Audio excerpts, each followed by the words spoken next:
When we become silent in a bad system, it's never good for us or our children. The fact that he was taking advantage of this woman, I just looked at him and asked him, how would you like it if that was your mother or your sister back there? And once again, that question really hit the target. I ended up in a car dealership in 2012 by mistake, is what I thought initially. There was actually another job in a church lined up that fell through. And that was the door that was open. Actually, it was a consultant that had reached out to me and indicated that the dealership was trying to change their image and become more community and family oriented, and they wanted somebody with my background in the corporate world, and that was a position that was going to lead into management. So that's why I chose it. In most cases, a car buying experience and the price that the dealer pays for a vehicle, very few people know what that true number is. And at the end of the day, though, they are able or willing to basically make huge concessions on vehicles when they need to hit their quotas. Almost across the board, women, many times women who had children, and then you had people that had credit issues, and then you had other minorities that just didn't have a lot of information about the car buying experience. I had been at the dealership 2 months, maybe 3, and had a unique experience whereby I met a young lady that had come to purchase a vehicle. She very quickly found the vehicle that she wanted.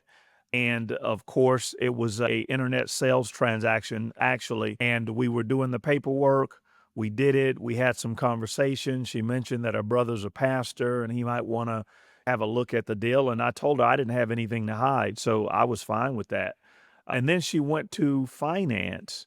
And while she was in the finance department, that's when things kind of blew up. I found out about it because I was expecting her to come out of finance and I was going to deliver the car, but that is not what happened. I just heard my name called over the loudspeaker system to come to the sales tower. And as I approached the sales tower, I could see the finance manager and the used car director in a very heated discussion. I had no idea what that was about. And as I approached the sales tower, everybody is looking at the finance manager and the used car director go at it. And when I walked up, the first thing the used car director did was looked at me and just barked, "What did you tell her the price was?" And I quoted the price that I told her. And then the finance manager says, "Well, she's not paying this price." And I didn't know the price was different until he said that. And then I'm trying to figure out what's really going on. And then just almost like in download, it just became really clear to me what had happened, that the price had been changed. And I just instinctively looked at the used car director and asked him a question. Now, the question that I asked, I'm going to give you a little bit more material here. The question that I asked actually came from a situation that I had had a number of years ago, and it just stuck with me. I had a situation in high school where a friend of mine was saying that pornography was cool, and he really enjoyed a number of the magazines, and I could never convince him that that was wrong. We would debate about it all the time. And then a senior person in my life, I told them about my dilemma. He said, "Greg, do you want to get your point across?" And I said, "Yes, I want to get my point across," because he's saying that it's okay. There's nothing wrong with looking at women like that. And he says, "Well, ask him how would he feel if his mother or his sister was on the cover." I asked him that question and I did get my point across. And so I think that was just buried down inside of me. And the fact that he was taking advantage of this woman, I just looked at him and asked him, how would you like it if that was your mother or your sister back there? And once again, that question really hit the target. And he was flustered in his face. And then he looked at the finance director and said, "Go ahead and change the price back." Lots of risk in that moment. I actually remember going back to my desk, and as I reached my desk, then one by one, the other managers in the sales tower, they actually came to me one by one. And they pretty much all said the same thing. "Greg, you got to learn to be cool about situations like that. You got to learn how to roll with the punches when they change deals, because this is just the way we do it." And my conversation with each of them is, listen, I came here to be a blessing to this organization, to add value to it, I'm willing to work as hard as anybody, but I'm not prostituting my integrity. If that's what it means, you guys could just go ahead and fire me because I'm not doing it. I think most of the people that worked at the dealership where I was, the vast majority were really good people. They weren't really malicious. They were trying to provide for their families, make a living. Most of them had community involvement of some type or another. Many of them were church going people. But at the same time, complexity was that they were a part of a system that really was not based on integrity, that was based on making as much profit as possible. And even when it was injurious to other people, they didn't really seem to allow their sense of integrity to take advantage of that. In fact, they get pretty much leaned into it because they're looking at hitting the goals, the profit goals, the sales goals. And at the end of the day, that really forced them to devalue their own sense of integrity to make that happen. I'm seeing that in a number of areas. In fact, I mentioned that in the book that once I left the dealership, eyes were open to see, hey, listen, that's being played out just about everywhere. It's being played out in the legal system. It's being played out in the medical system, in the insurance industry. It's being played out on steroids. Everywhere you go, there is a profit motive that really just, it is like a machine that bulldozes over every other value.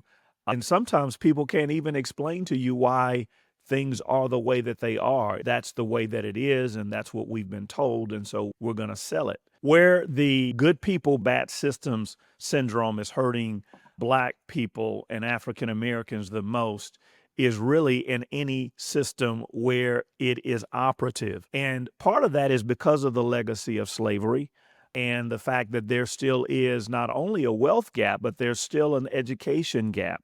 The reality of it is, and I talk about this in the book, if you just really look at it at a 50,000-foot level, we are about 7 or 8 generations behind the dominant culture because of the legacy of slavery. And then we had Jim Crow thrown on top of that. So the enfranchisement of disadvantages educationally, politically, socially, those impacts are affecting us all the time. So we have to understand that the system, in the vast majority of cases, is going to be set against us simply because of that. I want to start by saying it like this. I think that particular quote, it's a brilliant quote by Dr. King, but it really applies to people who really are people of conscience, people that have strong moral definitions. They understand what a difference between what is right and wrong. It is their value system. Many times it will come from their religious background and upbringing, sometimes by their parental development. And some of it is just the conscience of the human heart, knowing the difference between what's right and wrong. And when people get to the place where they're willing to live that, or they understand the importance of living that, usually those people are people that are thinking about legacy. They're thinking about the impact, how their actions are going to impact their children, their grandchildren, other people in the community. And when that value becomes really high, when they set the bar really high for that, people that have a tendency to do that have also the tendency of living high quality lives. Those defined, very strong values, they create a positive legacy and they become influential and impactful over time as they live those values. And so that is the thing that we as African American people have to do. If we have made the decision that really the profit motive, making as much, benefiting from any system that we're in is the highest goal, then we are going to have to devalue that conscience. We're going to have to devalue the things that we already know are right and wrong, the things that have destroyed our people historically.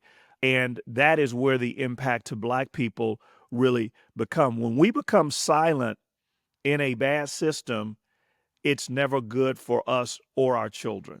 I believe the system can change because history is full of examples of the system changing. We see some examples even in the Bible. Let's just go back to that. You see examples with Joseph and a story of Daniel in the lion's den. But then, even in our more modern current times, there are great examples of people. I'm going to quote four people. Some have heard of a couple of these. Some of you may have never heard of these people, but Charles Hamilton Houston, I talk about him in the book. He's an example of a person that changed the system. He's affectionately called the man that killed Jim Crow. Kurt Floyd, a professional baseball player that challenged the free agency system in the early 1970s and won a Supreme Court case.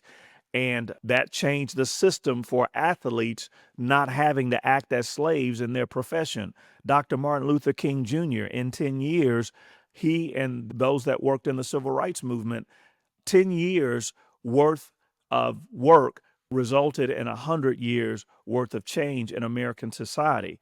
Beulah May Donald, the first African American woman who sued the Ku Klux Klan and won a $7 million lawsuit that actually banked the chapter that worked Mississippi where she was. So these are all examples of people, courageous people that had their value systems really high and just recognized that the system was wrong and they trusted God to help them and they changed the system. It's important to stop and look at the big picture.